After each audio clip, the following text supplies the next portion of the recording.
We have Kristin Ostrander with us from Mommy Income, and she is an expert when it comes to bundles and creating bundles to sell on Amazon, which is an excellent way to get listings all to yourself. And it's kind of like a little bit of private label, but even better because you're selling products that are already selling well. So, Kristin, I appreciate you joining us. Why don't you dive in and tell us a little bit more about bundles?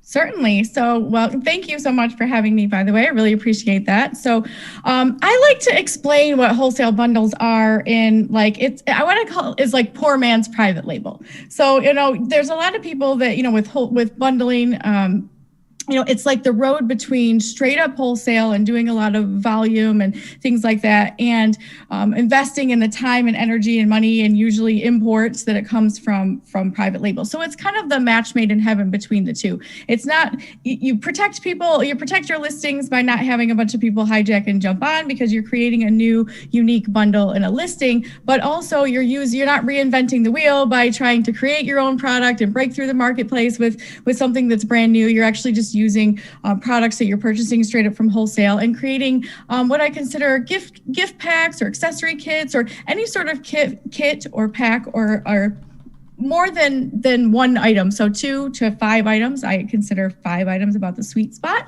between 3 and 6 items, but not a multi-pack. So you're not putting like 3 of the identical things together, but different things that are highly complementary that just give the customer convenience and variety. So it's kind of the match between your whole straight up wholesale and then adding private label. Yep, and I do a little bit of bundles, have a little bit of success. I want to add a lot more, especially after interviewing you last time on the podcast and talking with you more.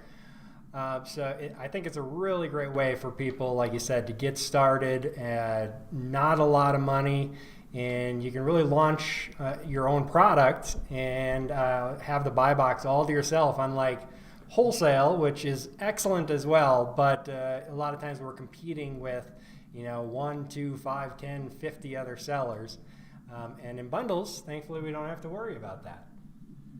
Yeah, that's the great part about creating your own bundle and having it be, in the wholesale bundle system, talking about setting it apart. You're not just kind of randomly slapping a few things together, hoping it works, but you're creating your own, niche in the marketplace to whatever category that you're in, and just allowing people to it's a one-click society and people want to just add it. That's why people love Amazon so much, is they can just add it straight to the cart without having to price check and, I want this item and this item and this one, and they frequently purchase these things together anyhow. So putting them all into a bundle really makes a lot of sense, both for you and them, because it also helps you save on Amazon fees. When you're selling individual wholesale items, the margins can be pretty thin, and so you've got to really watch your numbers. But when you're adding them all to a kit or a gift set or an accessory pack of some sort, then you're paying one fee to Amazon instead of the multiple fees for multiple items. Yep, absolutely. And I will make sure to put the link to our full interview where we talked about bundling and the wholesale bundle system. So we don't have to go over everything here, but if people want to dive into it, they can listen to that full episode. And then also, just so everybody knows, I'm not looking away. I've got chat up over here and another video stream over here that I'm watching. But in the comments or in the description, we also have a promo code for $50 off the wholesale bundle system that Kristin has, which is a complete course that walks you through how to do all this stuff. And so if you're interested in that, you can click that down below and use that promo code TOD50 to pick that up. What's your price on that currently, Kristin? The price is $497, so this will save you $50, and it's really there's been some new updates in the past several months that we've added to that, and we also have something that's a custom packaging. That's one of the things about bundling that is kind of new to Amazon in the last year and a half or so, is that they're asking if you bundle to put your items in, you're creating your own, what I consider a bundle brand. So it's not like you're creating a brand necessarily for a water bottle or for a yoga mat or something like that, but you're creating your own brand, and that's kind of what sets you apart from Amazon hijackers and things things like that is that if you just have a yoga mat in a water bottle that anyone can purchase from any wholesale supplier, then as long as they have the identical items, they can indeed hijack your listing and jump on it. And you've done all the bundle work and all the research and the listing for them to just hop right on. And so creating a bundle brand, it's very simple. I know sometimes it sounds really overwhelming, but it can be as simple as an acronym of the letters of your name, and you put that on a packaging, and then that really sets you apart because your hijackers don't have your exact packaging and your brand name on it. Therefore, they cannot sell underneath your listing. So that's also the custom packaging training is also included with the wholesale bundle system as an added bonus. Perfect. Yeah, and having that extra branding in there is really important because I'll admit it, I'm guilty of, I look for bundles for products that I'm selling, and I jump on them if there's nothing special. So having something special can make it so that I can't get on there.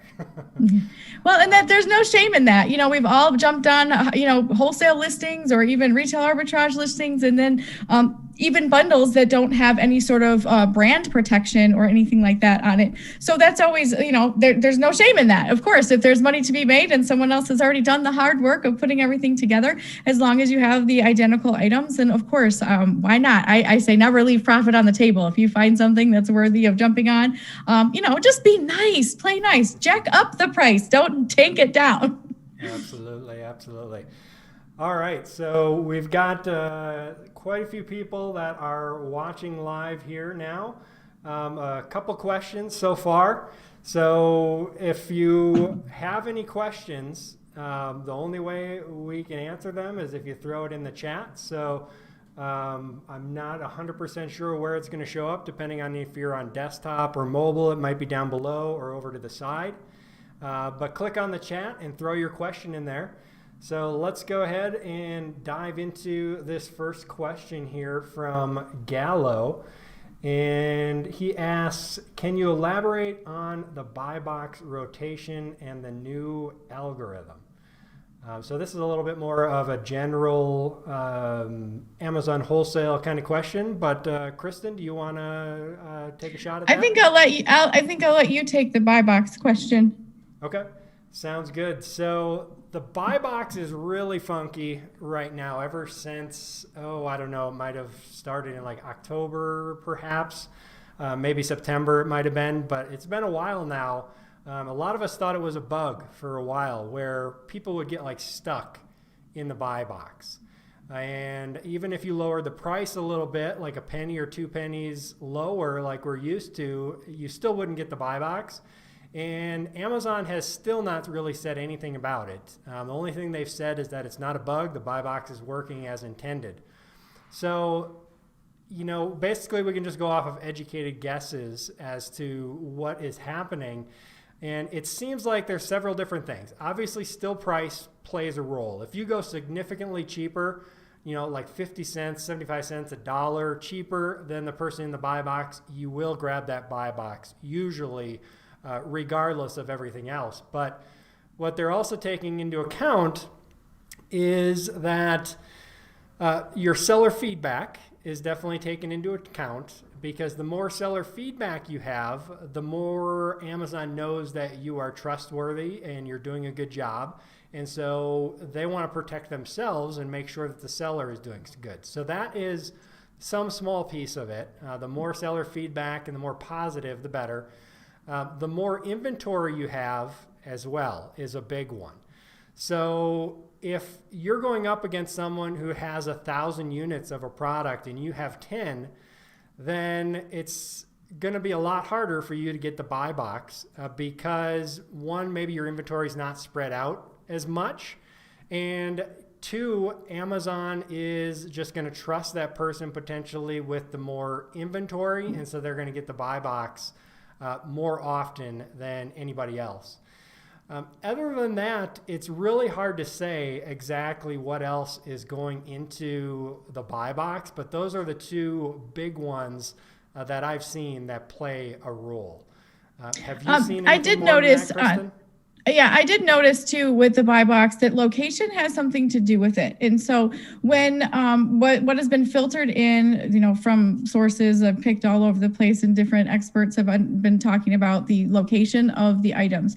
So if you send in, say, several case packs of something and they go to a distribution center, they're showing, and we've done a test on this, East Coast, West Coast kind of a test, where I had a friend in California say, okay, well, what's in the buy box? Who's in the buy box for you with this item at this moment? And she told me who was in the buy box at that time. And then I asked another friend who lives in the Connecticut area, who's in the buy box at that time for what you have. And apparently wherever they distribute your items equally over the different warehouses and fulfillment centers, they're going to show the buy box to the person that's closest to them so that they can pick the inventory that's closest to them so that they can meet their delivery requirements. So sometimes if you're getting a lot of California buyers, but most of your stock might be in Dallas, Fort Worth, or a different, East Coast warehouse that they've distributed, they try to equally distribute it, but it doesn't always happen that way.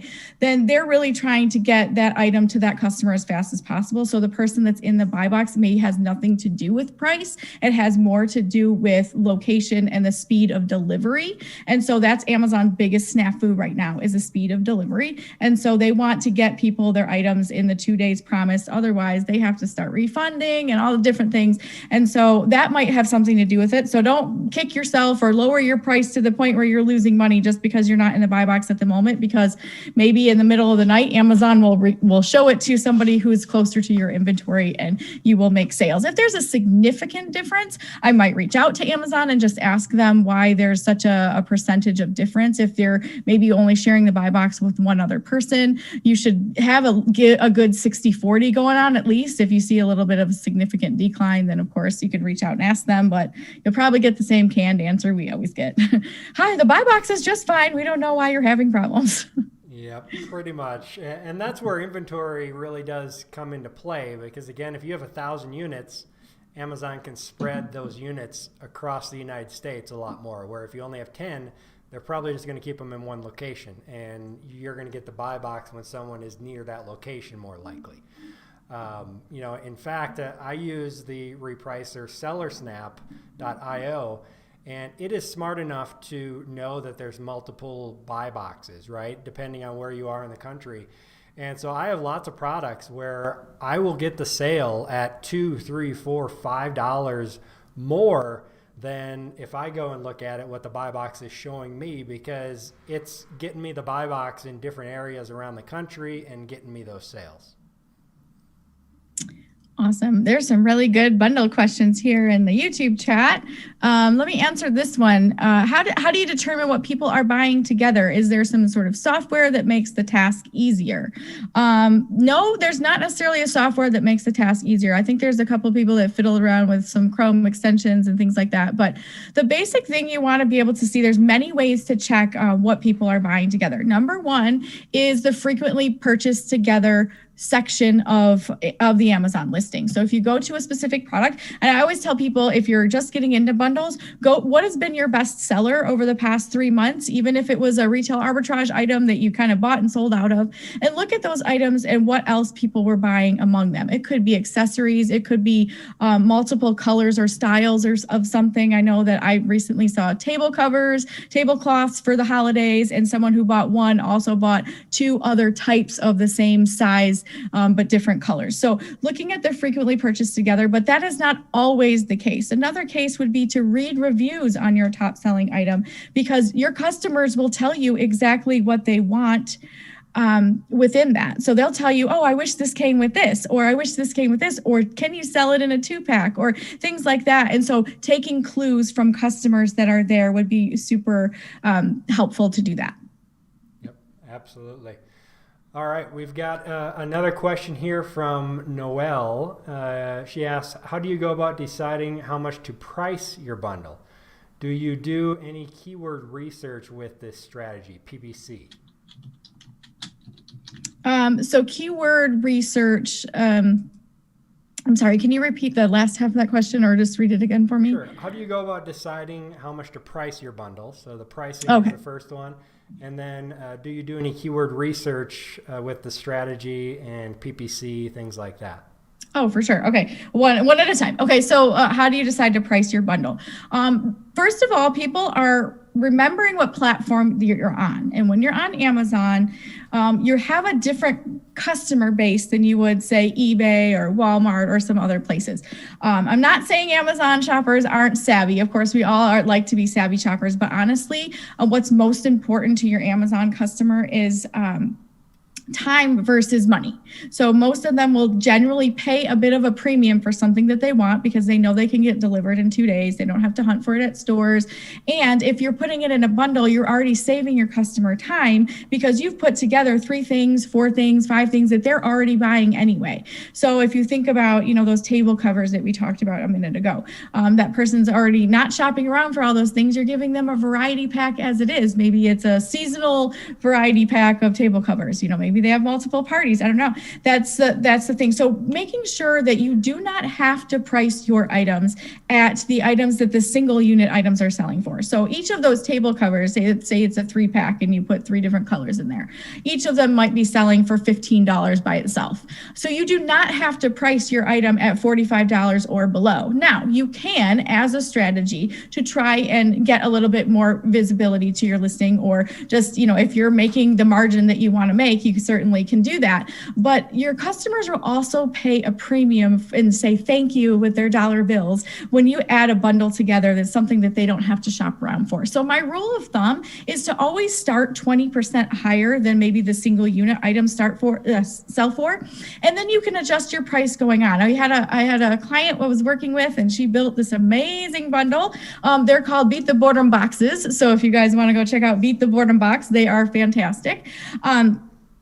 But as she was doing that, she realized she was selling through very quickly. And I was like, you have to raise your price. And of course, she raised her price by, I want to say, 10 or 12%. And she was selling out at that price. I'm like, raise the price again. So you can always go up and down, remembering your bundle price isn't set in stone. But a lot of times when people are choosing their bundle components, they feel like they can't make money on if they sell it at the same price as the other things. And the reality is you don't have to, because your customers are going to pay you for that convenience fee for you bundling it and it arriving all in the same box. So the rule of thumb is about 20% high, and then pay attention to your numbers and see what your sell-through rate is. And if it's not moving, of course, you can always lower price, but I always say check keyword indexing first.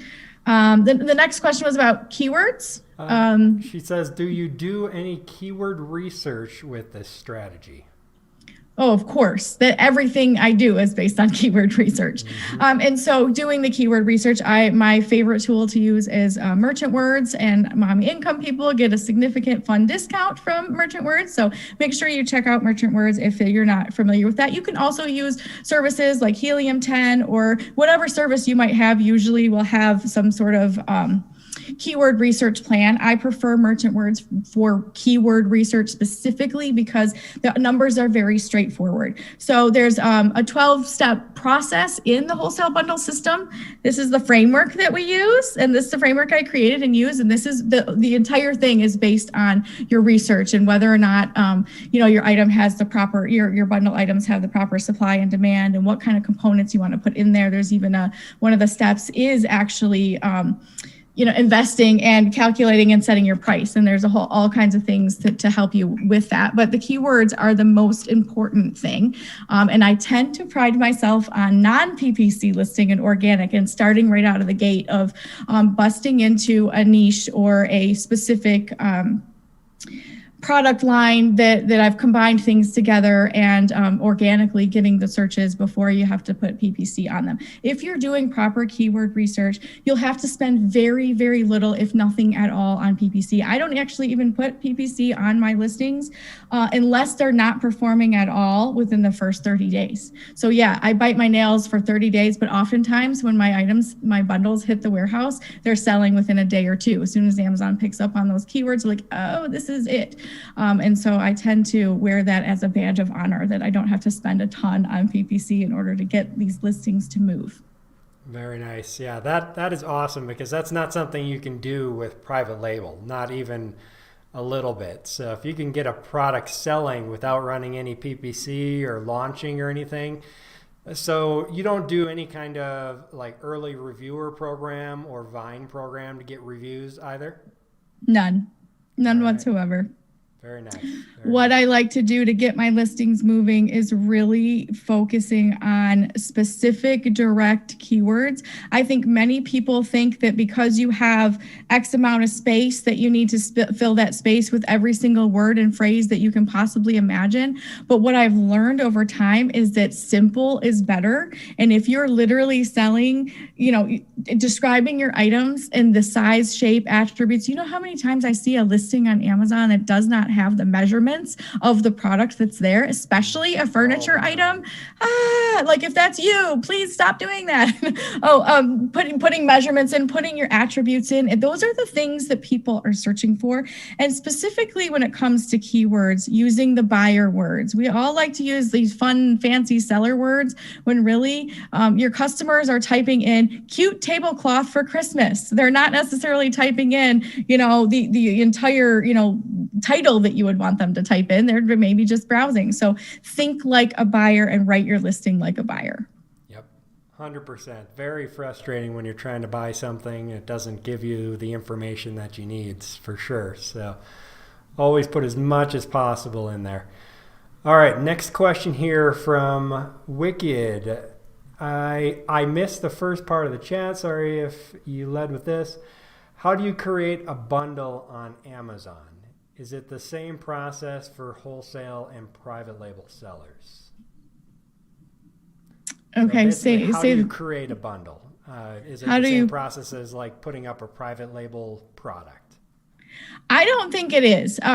Some people would say so because you do have to create your own listing when you create your product. But first, for a very beginner bundler, I would definitely start with something in your store that you've already sold and take a look at what that looks like and see what else people are buying with that item. Is it accessories? Or is it just, multi-pack, whatever? And then figure out, the sourcing of those products and where you can maybe get them as a test run. If you don't open the wholesale account with those suppliers, then maybe you do a test run of maybe say 6 bundles or so where you put together your items there. But you will be creating your own listing. And when you create your own listing for a bundle, you're not able to use any of the UPCs that come on those products. And some people create their own item that goes inside of that. I have some clients who make, hand make some things, which those things don't have UPCs. So then you have to go to your GTIN exemption and fill that out in order to get your brand approved. Now, the item could be branded all with one item, but you still don't have an extra UPC to list with that brand name. Say it's all, I'm just going to use Nike just because it's easy.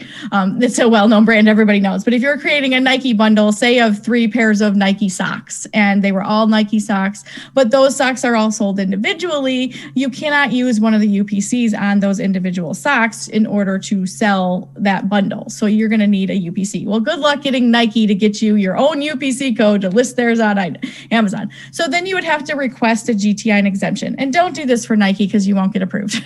I'm just using this as a brand example. So you'd have to go to use the GTIN exemption form, and that's because your item does not have, because it's handmade, homemade, or you're putting something together as a bundle, you're creating a brand new product listing according to Amazon. So because of that bundle, they're going to ask you for proof of the brand. So if you're saying my bundle brand is Kristin's Favorite Things, it's not really, but that's what we use. So Kristin's Favorite Things is now a brand. So I'm going to create my brand, and I'm going to put Kristin's Favorite Things along with a cute logo that I had somebody on Fiverr make for me. And I'm going to put that on my packaging and then show Amazon.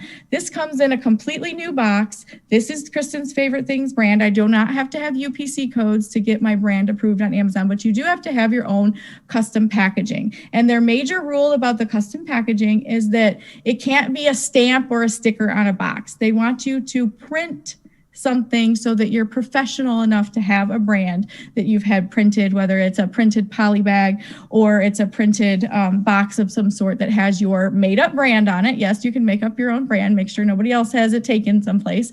And then you can get your GTIN exemption for your category in your bundle brand, and then you are free to sell those items in a bundle under your bundle brand.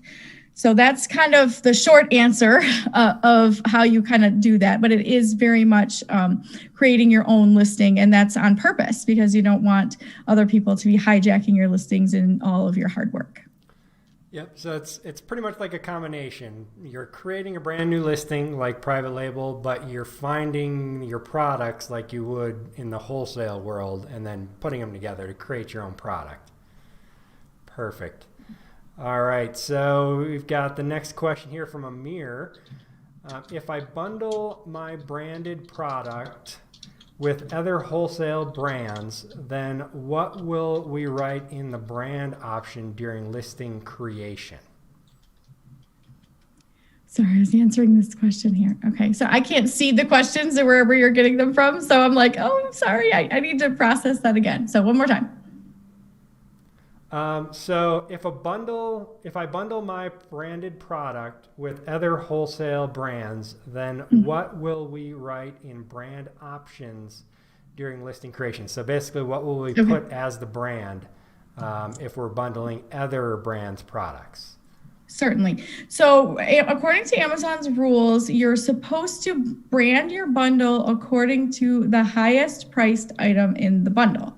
However, if your highest priced item in the bundle is not in a brand that is approved or you can get a GTIN exemption for, you're going to need to brand your bundle as your brand.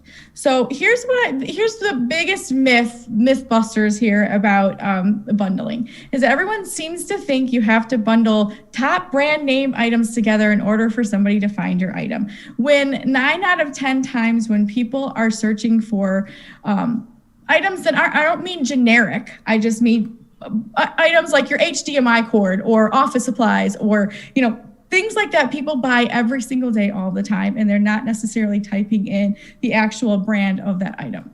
So I like to tell people to aim at things that aren't what I consider brand loyal. So of course somebody's going to search for Nike, shoes or Air Jordans or something like that when they're looking for that specific brand. But when you're searching for cute throw pillows for your couch or your table covers or your HDMI cords or chargers or things like that, you're generally not typing in a brand. You're typing in attributes of an item. So making sure that if your bundle brand is under Kristin's favorite things and yet you're selling a couple different branded items within that, that's perfectly okay according to Amazon's rules, as long as the customer understands that there's no brand confusion. So if you have your items and you have 3 different branded items within your spa gift set, and you're including a couple of branded lotions or things like that, then you need to make sure that you're listing that particular item in your bullet points that says, this is this kind of lotion, this is this kind of lotion, this is, so that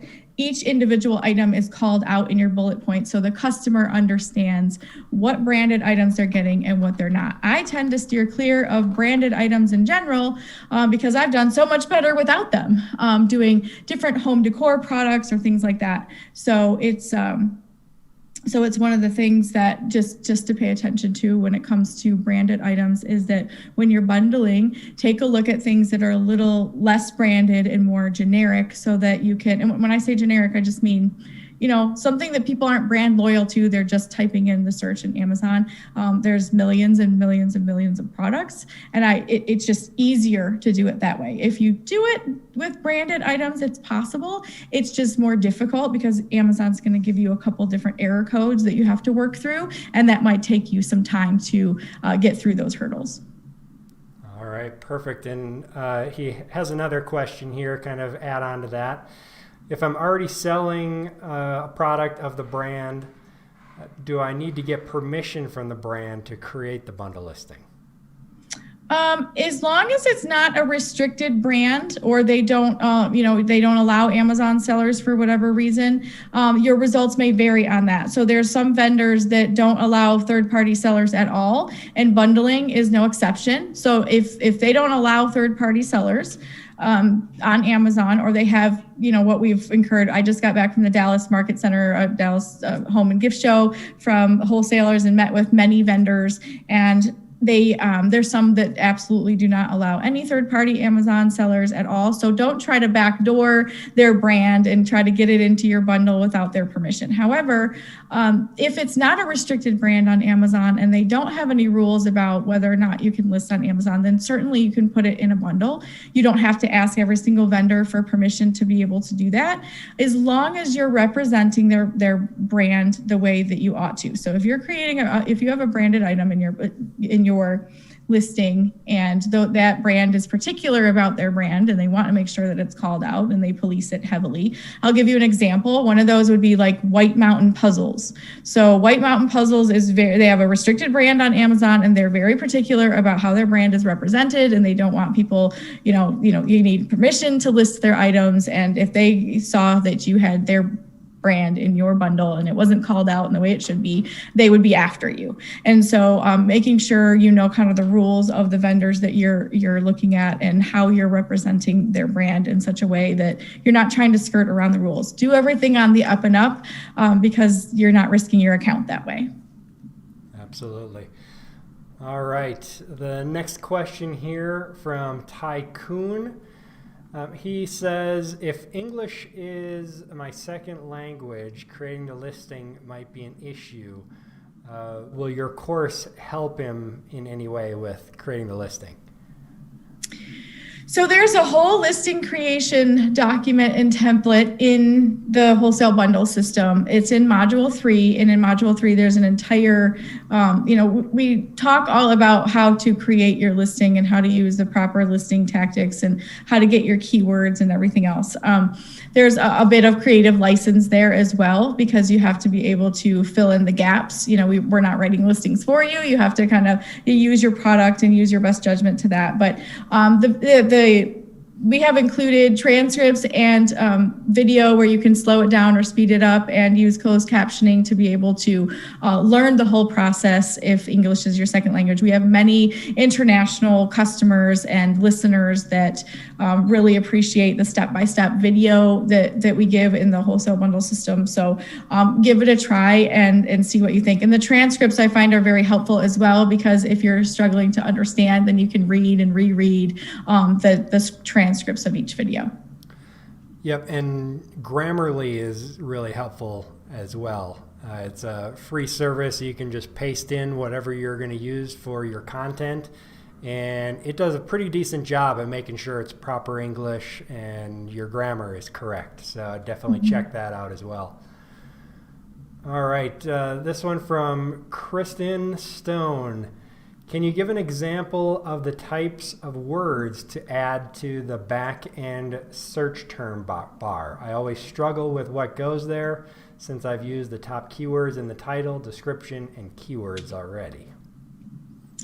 Okay, so the thing about the back-end search terms would be anything that you already haven't used. And it's not spamming, but it's also something that you can, there's mixed reviews. Of course, Amazon's algorithm is always changing. And so what we said 6 months ago might not actually apply now and might reapply back in 6 months from now. But as of now, Amazon you're not supposed to repeat words and phrases in the search terms because they're already supposed to be picking up on those. But if you're finding yourself falling short with your search terms in the back end, then feel free to put more of to repeat those phrases again. Now, don't use any commas, don't use anything like that. Amazon is just picking up on individual words. But another place to use those words, and where I like to use mostly in the search terms in the back end, is related words. So if you go to relatedwords.org, sometimes there's words that you may not think of that other people from other regions, other states, other cultures are calling things. And a purse is the perfect example of this, because some parts of the world, some parts of our country, even a purse is also a handbag, is also a satchel, is also a shoulder bag. So they're called so many different things. And so going to relatedwords.org and looking up the stuff, or any other, kind of keyword related type things, because those might not be your direct keywords, but they're your indirect words that are related. Also do this with your your attributes. So if your item is red, it could also be crimson, it could be cranberry, it could be candy apple red. There's so many shades of red that, you know, putting it in perspective of using some more of those descriptive words to be able to relate closely to it. So thinking about if you're trying to fill up the back end search terms, making sure that they're extremely relevant to your listing. So if it's red and you would call it red, but some other people might call it maroon, burgundy, all the different variations of certain words. So wood is also a specific type of wood. So is it maple? Is it pine? So being very specific can also help you in the back end search terms. And filling in the gaps. If you feel like you've included absolutely everything already in the front end and there's no extra back end search terms, then those are the words that I would put in there the most. And you can also repeat your phrases that you might have, the lesser phrases that you're trying to rank for in those specific keywords.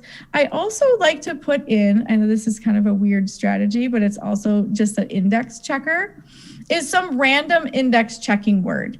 And just, I mean, you can take it out later on, but as you're indexing, so you could put something that's completely off the wall, like dump truck, into your listing of table covers and just see if you're ranking for that particular word, meaning Amazon is indeed reading your listing and their algorithms are picking up on even dump truck as one of your, you know, keywords. So that's a way to also just double check your extra indexing just to make sure.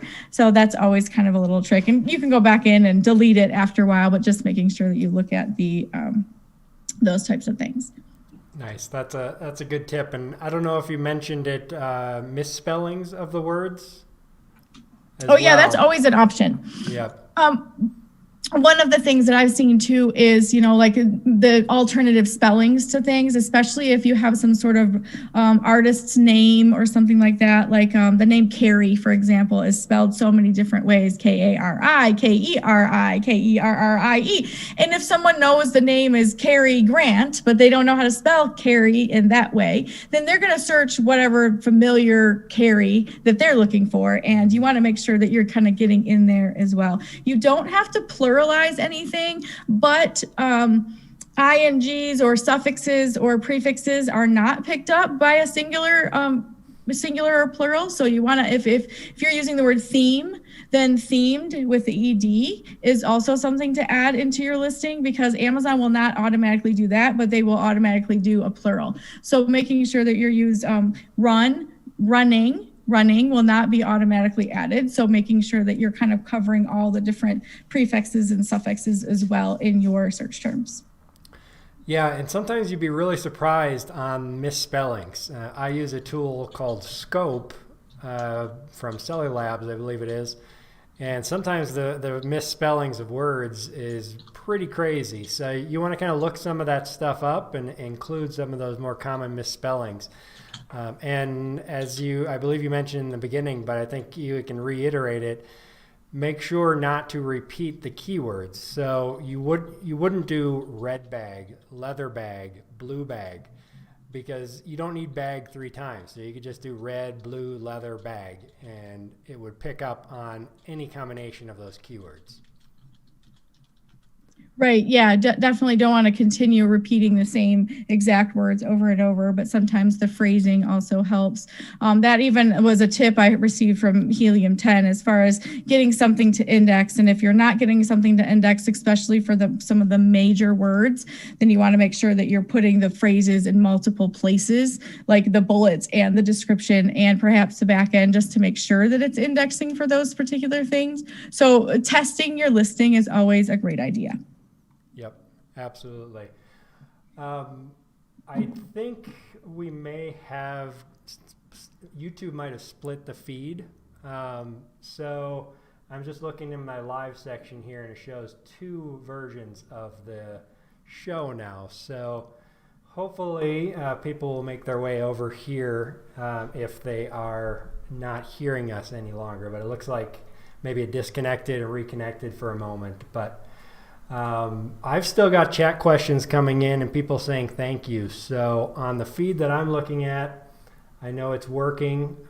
So we'll keep going here, and I will try to add a link to the other session if I can here while you're answering this next question. Let's see. Right here from Noel. Do you use poly bags for packaging of these bundles?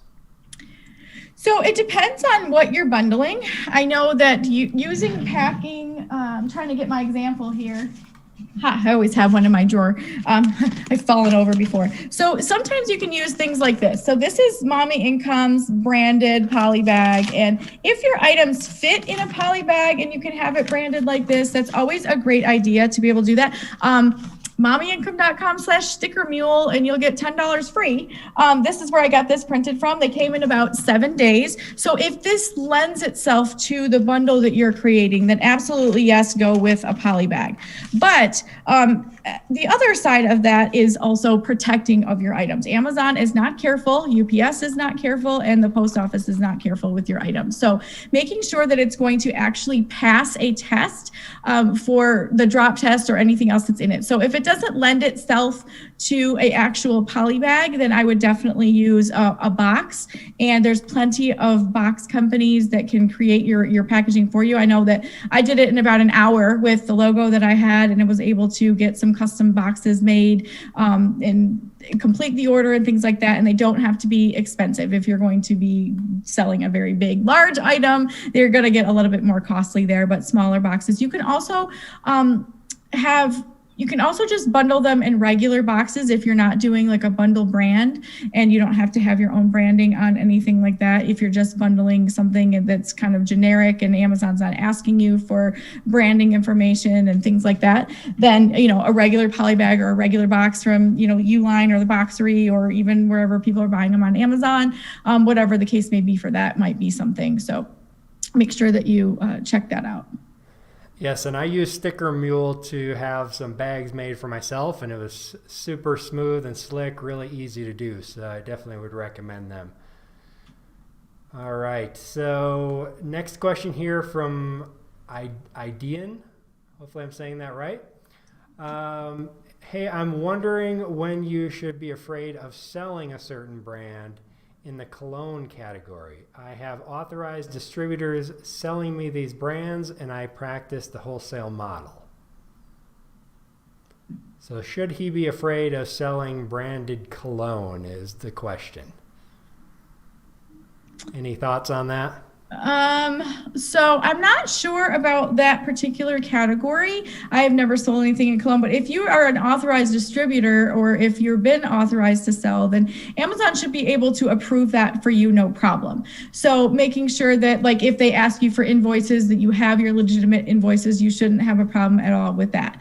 The thing about bundling is if you're not bundling the same exact brand and you have mixed brands, and making sure that you have invoices for all those things for authenticity purposes.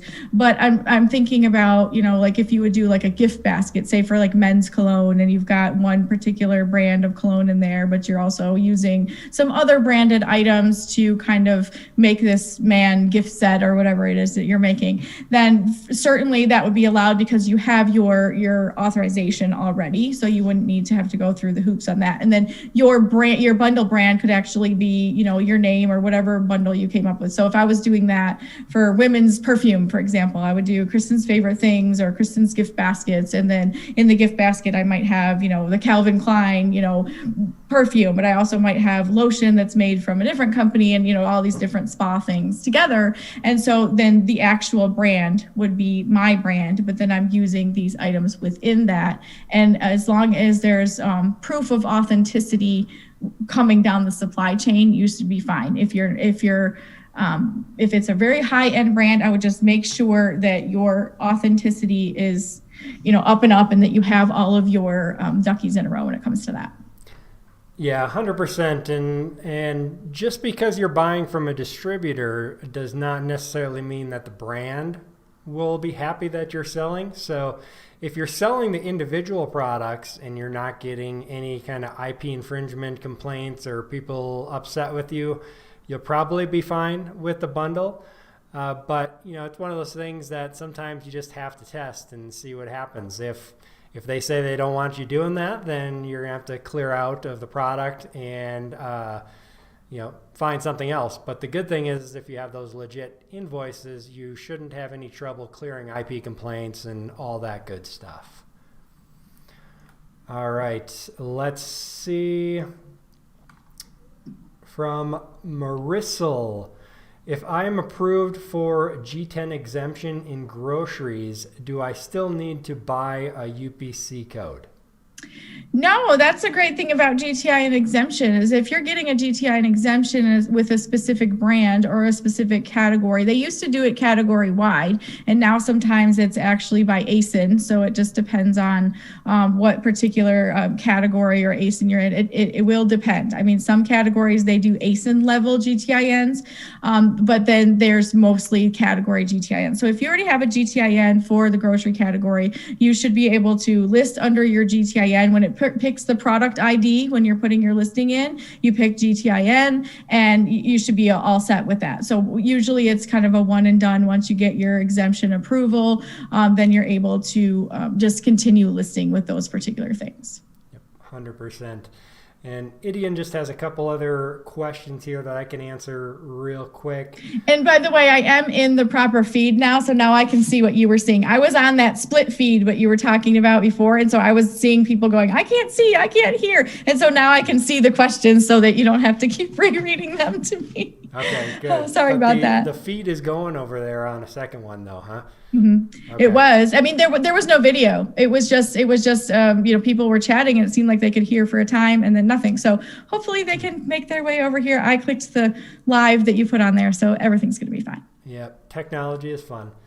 Mm-hmm. So to answer the rest of Idian's questions real quick, he's afraid that if he buys the product and then sends it in the warehouse, that Amazon's not going to let him sell it. If you're approved to sell the product, you can add all those individual products and you create the bundle. You shouldn't have any problem to get the product live on Amazon. After the fact, the brand could come and say, hey, we don't like this, we want you to take it down. So that's possible if you're using big brand names. That's why one thing Kristin mentioned earlier was that try to use products that don't have really recognizable brand names. But odds are, Idian, you'll be fine. Just be cautious. And if it happens, have your invoices ready. You should be good. And then the second part of his question was how much information should he give his VAs when they're looking for products for him? Like EIN number, addresses, account informations, and things like that. So maybe you want to talk to that, Kristin? How much information do you give your employees? Certainly. So if you're hiring a VA, first of all of the trust is in the vetting process and making sure that you're vetting them properly and that, giving them some other tasks to do that you would trust them to do without giving them some personal information. But the reality is if you're going to have them opening wholesale accounts for you and placing orders or downloading catalogs to double check prices and things like that, you're either going to have them give you the information to fill it out and then you can share your login with them. That is the number one way to be protected. You share, we use LastPass a lot, and we have LastPass set up and it's all the password sharing so that if I'm sharing something with my VA, I don't have to share the actual password. They would just have a copy. It would be able to log them in without them knowing the actual password. So they would have access to, say, that vendor, that catalog in order to be able to place an order or to look at the fees or the listings or the prices, but they wouldn't be able to maybe change your password or even access it. So using something like LastPass, they have a free version, and I think their paid version is like $12 for the year. So you can always get LastPass or some other password protected type thing so you can share that. I would at first, have them find the wholesales for you. You can open the account quickly and give them all the information and fill out the applications. And then once you get a login for the site, you can then send that over to your VA using LastPass, and they wouldn't have access to all of your information. I would definitely keep that guarded. And if you're wanting them to use your Amazon account, you can always do the user permissions, where then you can select what they can do and can't do within your Amazon account. So that's always helpful to be able to do that with your VAs as well. Yep, Absolutely. And it's all about the trust. You know, I give them all of that information. LastPass is really good, like you mentioned. So I agree 100% with all of that. Let's see. We've got Amir. Is customized packaging of bundle compulsory? If a bundle has 3 brands, then which brand name will display on customized packaging? So I think we already answered that. You're creating your own packaging and putting your own brand name on the bundle. So you're not using the brand name of the products inside the bundle. Correct. Yeah, the brand name that you would name under that. Now, according to Amazon's bundle rules, now this is where we kind of roll our eyes and just, take one for the team here, because Amazon's bundle rules and their rules for listing GTIN and some other things are very contradictory. So they will tell you must list the bundle with the highest value of the item. So if you have 3 items and one of them is worth $20 and the other 2 are worth $5 a piece, then they're going to say this bundle is branded under the highest priced item in the bundle. However, when you try to list your bundle under that brand from Amazon, they're going to ask you for a UPC, which you don't have. And so then they kind of it's like this, circle of craziness. It's like this hamster wheel. So the alternative to that is to create your own bundle brand. So that would be something like this. So I'm going to sell 3 items. Maybe they're branded by 3 different things, but my bundle brand is Mommy Income or Kristin's Favorite Things. And then I'm going to list that bundle under my brand. And then within the listing, as long as it's not a restricted brand, you can name the brands of items. So if it's, a Disney item along with a couple other things, you're able to list that brand as this item is branded by this person, because you're putting kits, gifts, sets together. So you're overall, you're selling a gift pack. But then within that, you might have some branded products within it. So your branding is really going to be your own brand. To be able to say, okay, now you're creating your own set of listings and it's going to be under your brand, and then listing your products within that in the listing. Yep. And Brandon had that same question, so hopefully that answered that for you, Brandon. Kristin Stone asks, I bought a ton of UPC codes from Nationwide and they still work just fine. Do you recommend I keep using them? No. And here's why. So I know that that's a pain. I have about 1,012 UPC codes I bought years ago that I can no longer use. And here's the problem. They might let you through the door with that UPC code that you bought, but the major problem comes in if you ever need to update that listing, including keywords. So if you decide that listing that you just listed with your Nationwide UPC code, that belonged to someone else at some other time, and you went to go list that item, and then you're going to tweak it somehow. Maybe if something was discontinued in your bundle or your packaging, and then you have to kind of update the listing, or you want to update the keywords or the bullet points, or you just want to freshen up the listing with new images.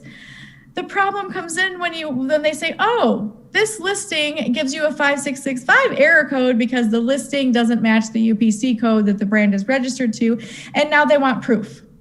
So now they're going to say, send me a picture of the product with this UPC code on it, and then we will approve your changes to your listing. And then when you don't have that proof, you can't change the listing and you lose all momentum on the listing, and they might even take it down. So I haven't had them take it down, but before we were brand registered and before we started creating bundles under our own brand, we used to do that. This was years ago, buying UPC codes and just using whatever one we had. I mean, I had a whole list of them.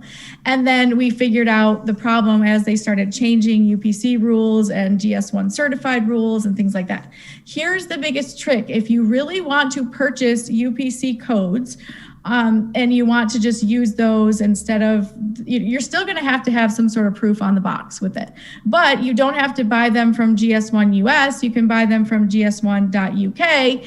And because of that, it's about $150 for 1,000 UPC codes. You don't have to pay, and they're GS1 certified. So they're actually not UPC codes, they're EAN codes from the UK, but Amazon still accepts those as a form of product ID. So if you don't necessarily want to go through all that rigmarole, rigmarole of the different things. You might be able to get through the door with your EAN codes, which are GS1 certified, and they're, there's more legit proof on there. And then you would go into gs1.uk and you would register the name of your bundle, the name of the brand that it's under, whatever you create it to be, and that the EAN code can then be cross-checked by Amazon, and they'll say, oh, this listing matches this EAN number that's registered with GS1, it's a go. So at that point, you would be a lot more above board, and it doesn't have to cost hundreds of thousands of dollars to buy UPC codes every single year and try to use them all. So that is kind of the alternative, the cheaper alternative, but it's still, but GTIN exemptions are cheaper and faster if you get some custom packaging made. Again, Sticker Meal's turnaround time on something like this is about a week. If you want custom boxes made, you can always get a sample box to get your GTIN certified, GTIN approved by Amazon by getting your box made and then having, your manufacturer information on the back, which is yourself and your own brand and the brand you're creating. And then that will get your GTIN approved. And then you can wait to order mass quantities of your box when you're ready to start shipping those things in. Yep, absolutely. All right, perfect. So we're coming up on an hour here. So I'm going to cut the questioning off here with Eddie C., who is the last person who posted a question. So we'll keep on going down. Sharon asks, and I'm not 100% on the question, but what she wrote is, when you create a bundle of the same item and same size in different flavor, she wrote favor, but I think she means flavor. For example, do you have to create a new ASIN, and how will the customer find it? So I think it's a question about creating variations. So creating variations as far as bundle packs or creation, I need more clarification of that. Let me see.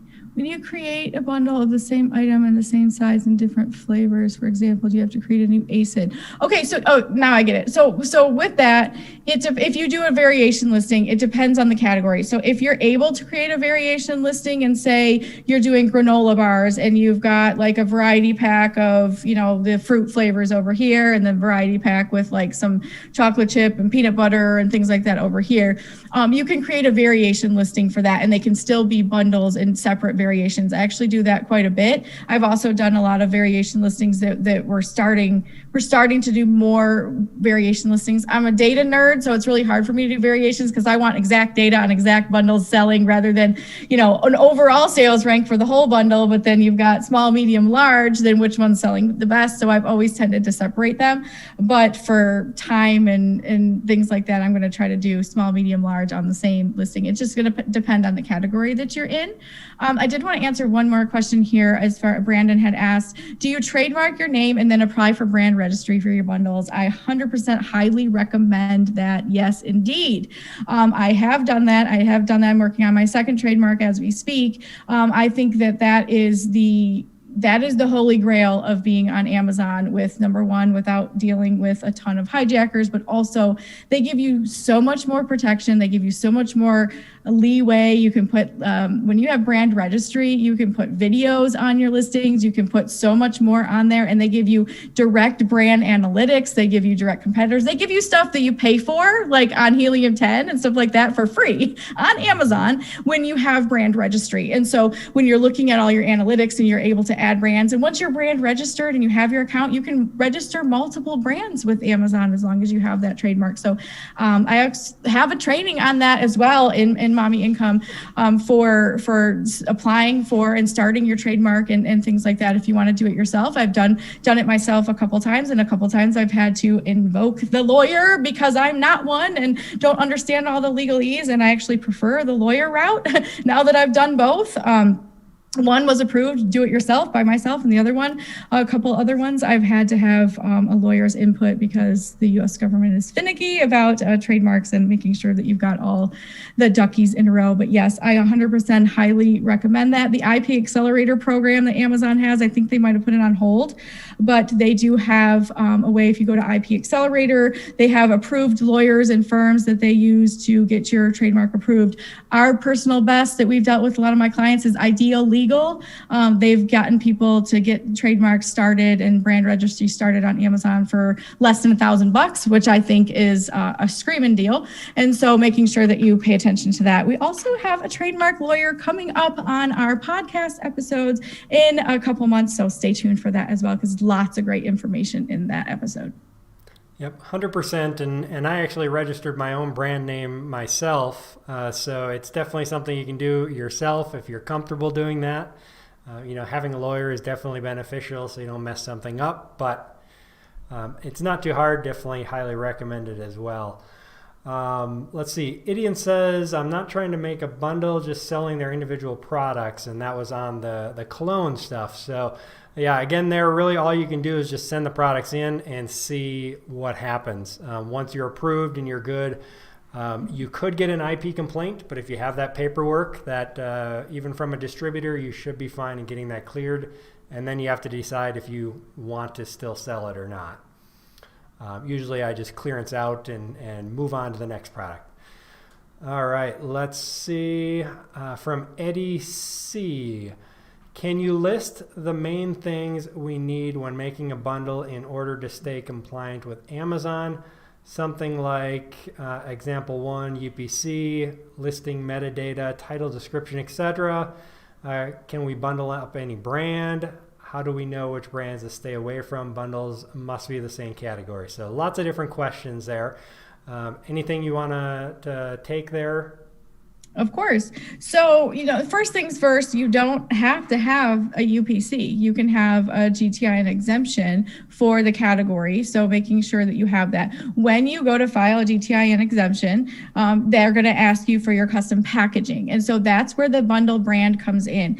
And guys, don't belabor this. Don't overthink it too much. It's not like you've got to sit down for 4 weeks and create a crazy brand. I mean, your brand could literally be Kristin's favorite things. I mean, really don't choose that because that's silly. But like if it's your name and you could be, it could be Todd's Creations, Todd's Creation gift baskets, or Todd's running accessories. I know you do some fishing stuff. So it's like, it could be Todd's Fishing Supply and Company, whatever it is. And having someone on Fiverr create you a very basic logo and then having that printed on a box, not a sticker, but like actually printed on something, and have your bundle items be inside of that. Sending Amazon pictures, not of a prototype either, an actual, you hold it in, they want you to hold it in your hand or have it be taken picture of a real thing. They don't want your digital image that you just had a mock-up made and you really aren't legit.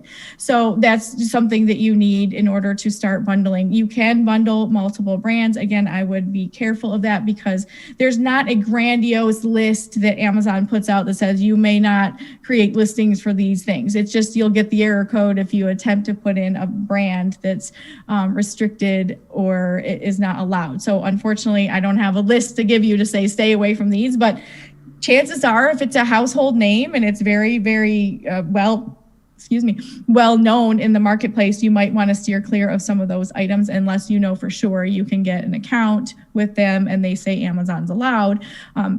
But generally speaking, stick with more items that are not necessarily, things like, your office chair. I mean, what's the brand of your office chair right now? I bet most of you guys, unless you're like super uber excited about your office chair, I have no idea what brand this office chair is. It's just an office chair. And I just like it. So that's kind of what I mean by that. If you're bundling an office chair with one of those like see-through rolly pads that go underneath it so you don't mess up your carpet or your hardwood floor, bundle right there. But you don't know the brand of that. It doesn't really matter that much to most people. So it's just more about the attributes and the features. So try to focus more on the attributes and features rather than trying to pick something that has some major name brand that you're going to have to fight Amazon over in order to get it listed. It's just not worth the energy to try to get, not kicked off of Amazon, but fighting with them about trying to list branded items when, you're really not supposed to in those specific brands or categories. Absolutely. All right, perfect. Kristin, we are running a little bit over an hour here, so we can wrap it up there. Now, again, like we mentioned in the beginning, if anybody wants to dive into this a lot more and take your course, we have a link in the description for this video. If you're listening to this later on the podcast, you can just go to entrepreneuradventure.com/bundle bundles, and that will take you right to the page as well. And the promo code is TODD, TODD 50, and that'll get you $50 off the course that Kristin has. And several of the people who have listened to my podcast have purchased it, and they all have really good things to say. So I highly recommend it if you want to dig into this even deeper. And if you guys have any more questions, feel free to reach out to me at admin@mommyincome.com. I'd be happy to answer any questions you have about the program or what it entails. But it's really an awesome way with the 12-step, framework here of leading you through all the product research and all the questions that you kind of asked here, or most of them, if not all of them, are already covered in the course with video modules and things. So Todd, thank you so much for having me again on your show. This has been super fun, and I can't even believe it's been an hour. It's been so fast. I know, it flies by when you're answering these questions. It's a lot of fun. So yeah, and I will try to answer any questions that go in the comments as well. But best if it's a bundle question, just email Kristin. We'll put that email address in the show notes as well. So all right, perfect. Well, I appreciate this, Kristin. It's been an excellent time. Awesome. Thanks so much. You guys